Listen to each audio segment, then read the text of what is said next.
valencians, mirem cap al futur. La cultura valenciana del segle XXI s'ha d'entendre, en primer lloc, descartant autoodis.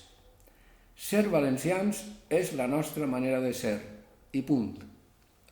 La nostra cultura abraça totes les terres d'Oc, des de la cançó de Santa Fe i la civilització trobadoresca als darrers trobadors valencians, Jordi de Sant Jordi i Ausiàs Marc, compresos. I a l'actualitat, la qual no es pot entendre sense saber que des de la creació de l'històric Regne de València, els occitans, amb la seva llengua i la seva cultura, han deixat infinitat de topònims i antropònims per terres valencianes. Han estat presents en la societat valenciana des de fa molts segles de forma massiva i l'economia valenciana dels segles XVIII i XIX va ser importantíssima de la mà de les diverses famílies provençals que van comerciar amb la pansa, la seda, etc. La cultura occitana a terres valencianes és fonamental.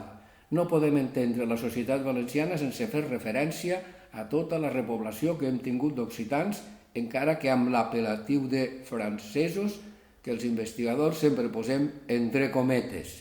Vegeu el llibre València, terra d'Oc, de Joan Martínez. Una altra dada fonamental és que l'última església càtedra va viure a terres valencianes.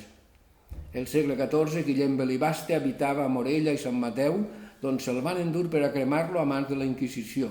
El catarisme es va acabar en terres valencianes. Ací van viure els últims fidels i l'última església càtedra, un fet cabdal d'aquella història que incomprensiblement a les universitats valencianes no els ha interessat estudiar mai. No mirar el conjunt lingüístic globalment i voler impondre que els valencians parlen un dialecte del català du a situacions absurdes, com ara la de menysprear el nom històric i literari llengua valenciana i a problemes de diglòssia interna. Els valencians a la ciutat Capicasal li diem València, però la normativa obliga a escriure absurdament València amb pronunciació a la catalana. I això, que és un absurd, té solucions racionals i lògiques que millorarien les nostres relacions entre valencians i també amb els catalans. Però en aquest cas, com en tots els problemes lingüístics valencians, els que haurien de donar llum, com no saben prou, donen fum. I en la classe vinent més, au cacau.